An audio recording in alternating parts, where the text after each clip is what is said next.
Hi hello friends, deemed யூனிவர்சிட்டியோட admission எதிர்பார்த்துக்கிட்டு இருக்கவங்களுக்கு இது ரெண்டாவது நியூஸ் அப்படின்னு சொல்லுவேன். ஏற்கனவே எஸ்ஆர்எம் யூனிவர்சிட்டியோட அட்மிஷனை பற்றி நம்ம பார்த்துட்டோம். இப்போ விஐடி அட்மிஷனை பற்றி பார்க்க போகிறோம். வெள்ளூர் இன்ஸ்டியூட் ஆஃப் டெக்னாலஜியில் இருந்து இந்த 2025-26க்கான அட்மிஷன் அதுவும் பிடெக்கு ஸ்டார்ட் பண்ணியிருக்காங்க. அதில் மெயின் என்ன அப்படின்னா விஐடிஇஇஇ, அதாவது விஐடி இன்ஜினியரிங் என்ட்ரன்ஸ் எக்ஸாம் கண்டிப்பாக கிளியர் பண்ணால் மட்டும்தான் பிடெக் நீங்கள் அட்மிஷன் அங்கே பண்ண முடியும். ஸோ வெள்ளூர் இன்ஸ்டியூட்டோட மொத்தம் 5 பிரான்ச் வந்து இருக்குது. என்னென்ன பிரான்ச் அப்படின்னு பார்த்தீங்கன்னா விஐடி வெள்ளூர் ஒன்று, அதுக்கப்புறம் VIT Chennai, VIT AP Andhra Pradesh, VIT Bhopal, அதே மாதிரி விஐடி மொரீஷியஸ். இந்த 5 பிரான்ச்லையுமே வந்து அட்மிஷன் வந்து ஸ்டார்ட் பண்ணியிருக்காங்க. இப்போ நம்ம இந்த 5 பிரான்ச்லையும் நம்மளுக்கு மெயின் பார்த்தீங்க அப்படின்னா வெள்ளூரும் சென்னை தான். ஸோ அதில் என்னென்ன பிடெக் கோர்சஸ்லாம் இருக்குது அப்படிங்கிறத பார்த்துடலாம். ஸோ மெயினாக பார்த்தீங்கன்னா கொஞ்சம் டிஃப்ரெண்ட்டான கோர்சஸ் போய் ஜாயின் பண்ணணும் பிடெக்கில் அப்படின்னு எதிர்பார்க்குறவங்க கண்டிப்பாக டீம்டு யூனிவர்சிட்டி தான் சூஸ் பண்ணுவாங்க. ஏன்னா அங்கே வெரைட்டி ஆஃப் கோர்சஸ் வந்து அவைலபிளாக இருக்கும். ஸோ அந்த வகையில் விஐடியில் என்னென்ன பிடெக் கோர்சஸ்லாம் இருக்குது அப்படிங்கிறத பார்த்துடலாம். ஃபஸ்ட்டு வந்து பிடெக்கில் பயோடெக்னாலஜி கோர்ஸ் வந்து வெள்ளூரில் மட்டும்தான் இருக்குது. அதுக்கப்புறம் பிடெக்கில் கெமிக்கல் இன்ஜினியரிங் கோர்ஸும் வெள்ளூர் கேம்பஸில் மட்டும்தான் இருக்குது. அதுக்கப்புறம் பிடெக் சிவில் இன்ஜினியரிங் அப்படின்னு பார்த்தீங்கன்னா வெள்ளூர் அண்ட் சென்னை 2 பிரான்ச்லையுமே இருக்குது. அதுக்கப்புறம் BTech computer science and engineering கோர்ஸும் வந்து உங்களுக்கு வெள்ளூர் அண்ட் அதே மாதிரி சென்னையிலையும் இருக்குது அப்படின்னு சொல்லியிருக்காங்க. அடுத்து கம்ப்யூட்டர் சயின்ஸ்லேயே வந்து ஏகப்பட்ட காம்பினேஷன் உள்ள கோர்சஸ் வந்து நம்ம விஐடியில் வந்து எக்ஸ்பெக்ட் பண்ணலாம். ஸோ அந்த வகையில் பார்த்தீங்க அப்படின்னா சிஎஸ்சியில், அதாவது கம்ப்யூட்டர் சயின்ஸ் அண்ட் இன்ஜினியரிங்கில் artificial intelligent and machine learning course வந்து வெள்ளூர் அண்ட் சென்னை பிரான்ச் 2 பிரான்ச்லையுமே இருக்குது. அதே மாதிரி சிஎஸ்சியில் ஆர்டிஃபிஷியல் இன்டெலிஜென்ட் அண்ட் ரொபோட்டிக்ஸ் எடுக்கணும் அப்படிங்கிறவங்களுக்கு சென்னை கேம்பஸில் மட்டும்தான் அந்த கோர்ஸ் அவைலபிளாக இருக்குது. அடுத்து சிஎஸ்சி அப்படின்னு பார்த்தீங்கன்னா artificial intelligent and data engineering Vellore கேம்பஸில் அவைலபிளாக இருக்குது. அதே மாதிரி சிஎஸ்சியில் பயோ இன்ஃபர்மேட்டிக் கோர்ஸ் வந்து உங்களுக்கு வெள்ளூர் பிரான்ச்சில் அவைலபிளாக இருக்குது. அடுத்து வந்து உங்களுக்கு கம்ப்யூட்டர் சயின்ஸ் அண்ட் இன்ஜினியரிங் சிஎஸ்சியில் சைபர் ஃபிசிக்கல் சிஸ்டம்ஸ் வந்து உங்களுக்கு சென்னையில் மட்டும்தான் அவைலபிளாக இருக்குது. அடுத்து வந்து சைபர் செக்யூரிட்டி கோர்ஸ் சிஎஸ்சியில் வந்து உங்களுக்கு வெள்ளூர் பிரான்ச்லையும் சென்னை பிரான்ச்லையும் அவைலபிளாக இருக்குது. அடுத்து பார்த்தீங்க அப்படின்னா சிஎஸ்சியில் டேட்டா சயின்ஸ் கோர்ஸ் வந்து உங்களுக்கு வெள்ளூர் அண்ட் சென்னை பிரான்ச் 2 பிரான்ச்லையுமே வந்து அவைலபிளாக இருக்குது. அடுத்து பார்த்தீங்க அப்படின்னா computer science and engineering and business systems course வந்து இசிஎஸோட வந்து கொலாபரேட் பண்ணியிருக்காங்க. இது வந்து வெள்ளூர் பிரான்ச்சில் மட்டும்தான் இருக்குது. அதுக்கப்புறம் electrical and computer science engineering course வந்து உங்களுக்கு வெள்ளூர் அண்ட் உங்களுக்கு சென்னை கேம்பஸ் 2 கேம்பஸ்லையுமே அவைலபிளாக இருக்குது. அடுத்து எலக்ட்ரிக்கல் அண்ட் எலக்ட்ரானிக்ஸ் இன்ஜினியரிங் வந்து வெள்ளூர் அண்ட் சென்னை 2 கேம்பஸ்லையுமே அவைலபிளாக இருக்குது. அதே மாதிரி எலக்ட்ரானிக்ஸ் அண்ட் கம்யூனிகேஷன் இன்ஜினியரிங்கும் வந்து உங்களுக்கு சென்னை அண்ட் வெள்ளூர் 2 பிரான்ச்லையுமே அவைலபிளாக இருக்குது. அடுத்து எலக்ட்ரானிக்ஸ் அண்ட் கம்யூனிகேஷன் இன்ஜினியரிங்கில் பயோமெடிக்கல் இன்ஜினியரிங் வந்து உங்களுக்கு வெள்ளூர் பிரான்ச்சில் மட்டும்தான் அவைலபிளாக இருக்குது.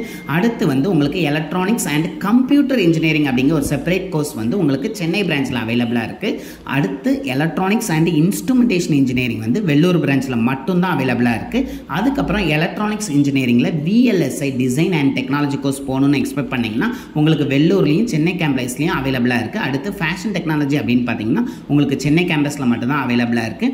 அதே பிடெக்கில் health science and technology course எடுக்கணும்னா வெள்ளூர் பிரான்ச்சில் மட்டும்தான் இப்போதைக்கு அவைலபிளாக இருக்குது. அடுத்து பிடெக்கில் இன்ஃபர்மேஷன் டெக்னாலஜி கோர்ஸ் அப்படின்னு நீங்கள் பார்த்தீங்கன்னா அதுவும் வெள்ளூர் பிரான்ச்சில் அவைலபிளாக இருக்குது அப்படின்னு சொல்லியிருக்காங்க.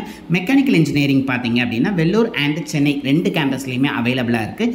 அதே மாதிரி மெக்கானிக்கல் இன்ஜினியரிங்கில் டிஃப்ரெண்ட் கோர்சஸ் இருக்குது. மெக்கானிக்கல் இன்ஜினியரிங்கில் எலக்ட்ரிக் வெஹிக்கிள்ஸுக்குன்னே வந்து தனி கோர்ஸ் வச்சுருக்காங்க. ஸோ அது வந்து சென்னை அண்ட் உங்களுக்கு வெள்ளூர் பிரான்ச் 2 பிரான்ச்லையுமே அவைலபிளாக இருக்குது. அதே மாதிரி மெக்கானிக்கல் இன்ஜினியருக்கு ஸ்மார்ட் மேனுஃபேக்சரிங் கோர்ஸ் இருக்குது. இது வந்து வெள்ளூரில் மட்டும்தான் அவைலபிளாக இருக்குது. அதுக்கப்புறம் வந்து மெக்கட்ரானிக்ஸ் அண்ட் ஆட்டோமேஷன் கோர்ஸ் வந்து உங்களுக்கு சென்னை பிரான்ச்சில் அவைலபிளாக இருக்குது அப்படின்னு சொல்லியிருக்காங்க. ஸோ நான் சொன்ன எல்லா கோர்ஸுமே வந்து கனெக்ட் பண்ணி இதில் உங்களுக்கு என்ன கோர்ஸ் வேணுமோ அந்த கோர்ஸ் எந்தெந்த பிரான்ச்சில் இருக்குது அப்படிங்கிறதையும் நான் உங்களுக்கு கொடுத்துட்டேன். ஸோ அதை கிளியராக பார்த்துட்டு அதுக்கப்புறம் அப்ளை பண்ணுங்கள். அதுக்கப்புறம் நம்ம எலிஜிபிலிட்டி தான் பார்க்க போகிறோம். இதுதான் மெயின். இதில் வந்து முதல்ல விஐடிஇஇ என்ட்ரன்ஸ் யாராக இருந்தாலும் கண்டிப்பாக கிளியர் பண்ணால் மட்டும்தான் நம்ம பிடெக் கோர்ஸ் எடுக்க முடியும் விஐடியில். ஸோ அதுவும் வந்து ரெசிடென்ட் நான் இந்தியன் ரெசிடென்ட் பீப்புள் 2 பேருமே அப்ளை பண்ணலாம். இப்போதைக்கு வந்து நம்ம இந்தியன் பீப்புள்ஸ்க்கு மட்டும்தான் அவைலபிளாக இருக்குது. என்ஆர்ஐ பீப்புள்ஸ்க்கு வந்து இன்னும் கூடி சீக்கிரம் வந்து அவங்க சைட்டில் வந்து பப்ளிஷ் பண்ணிடுவோம் அப்படின்னு சொல்லியிருக்காங்க. அடுத்து இதுக்கான குவாலிஃபிகேஷன் அப்படின்னு பார்த்தீங்கன்னா கண்டிப்பாக வந்து 10+2 சிஸ்டத்தில் இருக்கணும், அதாவது +2 சிஸ்டத்தில் இருக்கணும். அது நீங்கள் சிபிஎஸ்சியோ ஐசிஎஸ்சியோ அல்லது மெட்ரிகுலேஷனோ அல்லது ஸ்டேட் போர்டு எதாக இருந்தாலும் நீங்கள் அப்ளை பண்ணலாம் அப்படின்னு சொல்லியிருக்காங்க. அண்ட் நீங்கள் மெயினாக இதை அப்ளை பண்ணுறதுக்கு உங்களுக்கு 60% ஆஃப் மார்க்ஸ் இருக்கணும். எதுலன்னா ஃபிசிக்ஸ், கெமிஸ்ட்ரி, மேத்தமெட்டிக் இல்லை அப்படின்னா பயாலஜி. இந்த இதில் வந்து உங்களுக்கு 60% ஆஃப் மார்க் இருந்தால் மட்டும்தான் நீங்கள் முதல்ல வந்து அந்த என்ட்ரன்ஸ் எக்ஸாம் எழுத முடியும். அதுக்கப்புறம் வந்து உங்களுக்கு அட்மிஷன் இருக்கும். இன்கேஸ் நீங்கள் வந்து எஸ்சி எஸ்டி கேட்டகரியில் வரீங்க, அப்படி இல்லை அப்படின்னா அவங்க கொடுத்துருக்க ஒரு சில ஸ்டேட்டில் இருந்து நீங்கள் வரீங்க அப்படின்னா உங்களுக்கு 50% ஆஃப் மார்க்ஸ் இருந்தால் போதும் அப்படின்னு சொல்கிறாங்க. அது எதுலன்னா physics, chemistry, maths or biology அப்படின்னு சொல்லியிருக்காங்க. ஸோ அதனால் அதையும் கொஞ்சம் கிளியராக பார்த்துக்கோங்க. நான் இந்த ப்ராஸ்பெக்டஸை வந்து நம்மளுடைய நோட்டிஃபிகேஷனில் கொடுத்தேன். ஸோ அதை கொஞ்சம் கிளியராக பார்த்துக்கோங்க. அடுத்து நம்ம பார்க்க போகிறது சப்ஜெக்ட் எலிஜிபிலிட்டி தான் பார்க்க போகிறோம். இதில் வந்து விஐடி என்ட்ரன்ஸ் நீங்கள் அப்ளை பண்ணுறதுக்கு மெயினாக 2 கேட்டகரியாக ஸ்ப்ளிட் பண்ணுறாங்க. ஒன்று வந்து பியூர்லி வந்து நீங்கள் இன்ஜினியரிங் கோர்சஸ், இன்னொன்று வந்து இன்ஜினியரிங் கோர்சஸில் வந்து பயோடெக்னாலஜி அதேமாதிரி ஹெல்த் சயின்சஸ் ரிலேட்டடான கோர்ஸ் படிக்கிறதுக்கு அப்படின்னு பிரிச்சிருக்காங்க. நீங்கள் பியூர்லி இன்ஜினியரிங் கோர்ஸ் அப்படின்னு நீங்கள் வரும்போது உங்களுக்கு mathematics, physics, chemistry, English and aptitude இது ரிலேட்டடான கொஸ்டின்ஸ் இருக்கும். அதுவே நீங்கள் பயோடெக்னாலஜி ரிலேட்டடாக போக போகிறீங்க அப்படின்னா biology, physics, chemistry, English and aptitude அப்படிங்கிற மாதிரி உங்களுக்கு என்ட்ரன்ஸ் எக்ஸாம் கொஸ்டின்ஸ் இருக்கும். அடுத்து ஆன்லைன் அப்ளிகேஷன் ஃபார்மை பொறுத்தவரை உங்களுக்கு வந்து 1350 rupees அப்படின்னு சொல்லியிருக்காங்க. இது நான் ரீஃபண்டபிள் அமௌண்ட்டாக இருக்கும் அப்படின்னு சொல்லிட்டாங்க. நீங்கள் ஜஸ்ட் ரிஜிஸ்ட்ரேஷன் பண்ணணும். அதுக்கு மெயிலாக வந்து உங்களுக்கு இமெயில் ஐடியும் உங்களுடைய ஃபோன் நம்பரும் கண்டிப்பாக வேணும். அதை பேஸ் பண்ணி தான் உங்களுக்கு என்ட்ரன்ஸ் எக்ஸாமோட ஹால் டிக்கெட்னாலும் சரி, கவுன்சிலிங் ப்ரொசீஜர்னாலும் சரி, எதுனாலும் உங்களுக்கு வந்து இமெயில் அண்ட் மொபைல் நம்பரை காண்டாக்ட் பண்ணி தான் அவங்க வந்து மெசேஜ் பண்ணுவாங்க. அண்ட் மெயினாக இதை அப்ளை பண்ணும்போது சர்டிஃபிகேட்ஸ், அதுக்கப்புறம் வந்து ID proofs and photo and நீங்கள் சிக்னேச்சர் பண்ண ஒரு அப்லோட் காப்பி எல்லாத்தையுமே ரெகுலராக எடுத்து வச்சுக்கோங்க. அண்ட் இப்போ இந்த அட்மிஷன் ப்ராசஸ் எப்படி இருக்கும் அப்படிங்கிறத சொல்லியிருந்தேன். ஃபஸ்ட்டு வந்து நீங்கள் ஆன்லைன் அப்ளிகேஷன் வந்து நம்மளுடைய டிஸ்கிரிப்ஷனில் வந்து அந்த வெப்சைட் கொடுக்கேன். அதில் போய் நீங்கள் ஆன்லைன் அப்ளிகேஷன் வந்து சப்மிட் பண்ணணும். அடுத்து அப்ளிகேஷனை வந்து அவங்க வெரிஃபை பண்ணுவாங்க. அதுக்கப்புறம் ஒரு லிங்க் வந்து ஜென்ரேட் பண்ணுவாங்க. எதுக்கு அப்படின்னா உங்களுக்கு வந்து ஸ்லாட் கிரியேட் பண்ணுவாங்க என்ட்ரன்ஸ் எக்ஸாமுக்கு. ஸோ அதுக்கான அட்மிட் கார்டு எல்லாமே உங்களுக்கு வரும். அந்த இதில் நீங்கள் கிளியர் பண்ணிட்டீங்க அப்படின்னா உங்களுக்கு ரிசல்ட் அனௌன்ஸ்மெண்ட் பண்ணிவிட்டு அடுத்து ஆன்லைன் கவுன்சிலிங்கான டேட் வந்து உங்களுக்கு கொடுத்துருவாங்க. அந்த இதில் நீங்கள் வந்து ஆன்லைன் கவுன்சிலிங்கில் உங்களுக்கு எந்த காலேஜ் வேணும் எல்லாத்தையும் சூஸ் பண்ணி முடித்த உடனே உங்களுடைய ப்ரொவிஷனல் ஆர்டர் வந்து உங்கள் கைக்கு கொடுப்பாங்க. அதுக்கப்புறம் டாக்குமெண்ட் வெரிஃபிகேஷன் பண்ணிட்டு நீங்கள் ஃபீஸ் கட்டி நீங்கள் வந்து ஜாயின் பண்ணுற மாதிரி இருக்கும். இதுதான் அங்கே உள்ள ப்ரொசீஜர். அதுக்கப்புறம் என்ட்ரன்ஸ் எக்ஸாமில் நம்ம சொன்னோம்ல, ஸோ அதில் எப்படி பேட்டர்ன் இருக்கும் அப்படின்னு பார்த்தீங்கன்னா ஃபுல் அண்ட் ஃபுல் வந்து மல்டிபிள் சாய்ஸ் கொஸ்டினாக தான் இருக்க போது. அதுவும் வந்து maths, physics, chemistry, English, aptitude அப்படிங்கிற மாதிரி இருக்கும். அப்படி இல்லை அப்படின்னா நீங்கள் இப்போ பயாலஜி ரிலேட்டடான கோர்ஸ் எடுக்கீங்க, ஹெல்த் ரிலேட்டடான கோர்ஸ் எடுக்கீங்க அப்படின்னா biology, physics, chemistry, English, aptitude அப்படிங்கிற மாதிரி இருக்கும். ஸோ எந்தவித நெகட்டிவ் மார்க்கும் கிடையாது. உங்களுக்கு ஒரு மார்க் டெஸ்ட், அதாவது டெமோ டெஸ்ட்டும் ஒன்று வச்சுருவாங்க அவங்க சைட்லேயே. ஸோ அதுலேயே வந்து உங்களுக்கு டெஸ்ட் வந்து எப்படி இருக்கும் அப்படிங்கிற ஒரு மைண்ட் செட் உங்களுக்கு வந்து.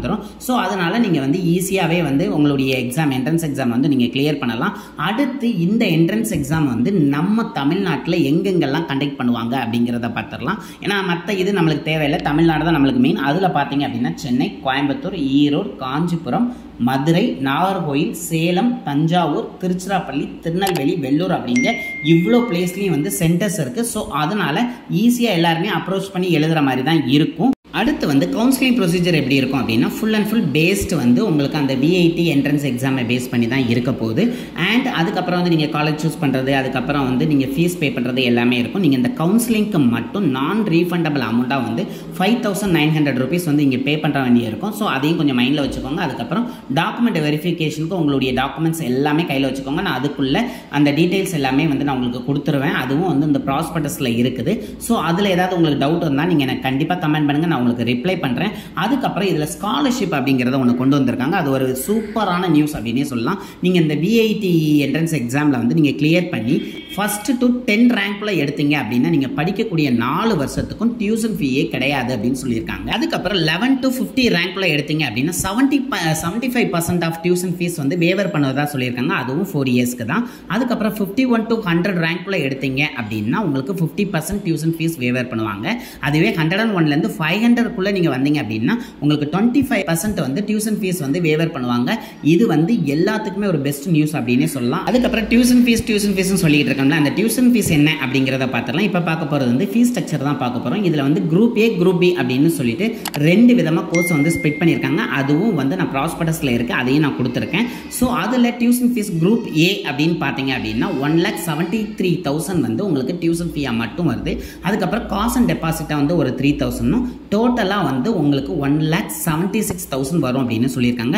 குரூப் பிஏ பொறுத்தவரை ஏரோஸ்பேஸ் இன்ஜினியர்லேருந்து கம்ப்யூட்டர் சயின்ஸ் இன்ஜினியரிங்லேருந்து எல்லாத்துக்குமே சேர்த்து உங்களுக்கு 1,95,000 வரும் அப்படின்னு சொல்லியிருக்காங்க. 3,000 காசு அண்ட் டெபாசிட், டோட்டலாக பார்த்தீங்க அப்படின்னா 1,98,000 வரும் அப்படின்னு சொல்கிறாங்க. இது வந்து பெர் இயர் ஃபீஸ் தான். ஸோ நீங்கள் ஸ்காலர்ஷிப் கீழே நீங்கள் வந்தீங்க அப்படின்னா உங்களுக்கு இதில் நிறைய பெனிஃபிட் இருக்கும் அப்படின்னே சொல்லலாம். அடுத்து பார்க்க போகிறது என்ன அப்படின்னா என்ட்ரன்ஸ் எக்ஸாமுக்கான டேட்ஸ் என்னென்ன அப்படிங்கிறதான் பார்க்க போகிறோம். So online application already open ஆயிடுச்சு இந்தியன் பீப்புள்ஸுக்கு.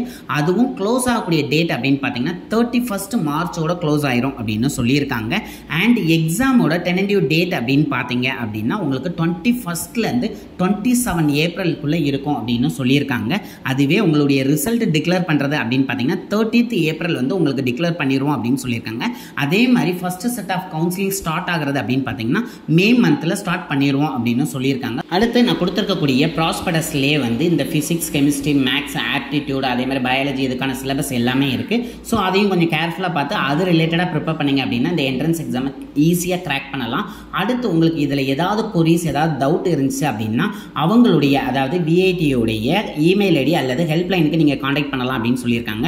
அதுவும் வந்து நான் உங்களுக்கு டிஸ்பிளேல கொடுக்கேன், அதையும் பார்த்துக்கோங்க. அண்ட் இதில் ஏதாவது உங்களுக்கு டவுட் இருந்துச்சு அப்படின்னா கண்டிப்பாக நீங்கள் எனக்கு கமெண்ட் பண்ணலாம், நான் உங்களுக்கு ரிப்ளை பண்ணுறேன். அண்ட் இந்த வீடியோவை நிறைய பேருக்கு ஷேர் பண்ணுங்கள், நிறைய பேருக்கு யூஸ்ஃபுல்லாக இருக்கும். அதே மாதிரி ரெகுலராக இதே மாதிரி டீம்டு யூனிவர்சிட்டி எதுலெல்லாம் வந்து அட்மிஷன் போடுறாங்களோ அது ரிலேட்டடான வீடியோ நம்ம மேக் பண்ணுவோம். ஸோ அதனால் நம்மளோட கனெக்டடாக இருக்க கண்டிப்பாக சப்ஸ்கிரைப் பண்ணிக்கோங்க. இந்த வீடியோ உங்களுக்கு பிடிச்சிருந்தா லைக் பண்ணுங்கள். Thank you friends.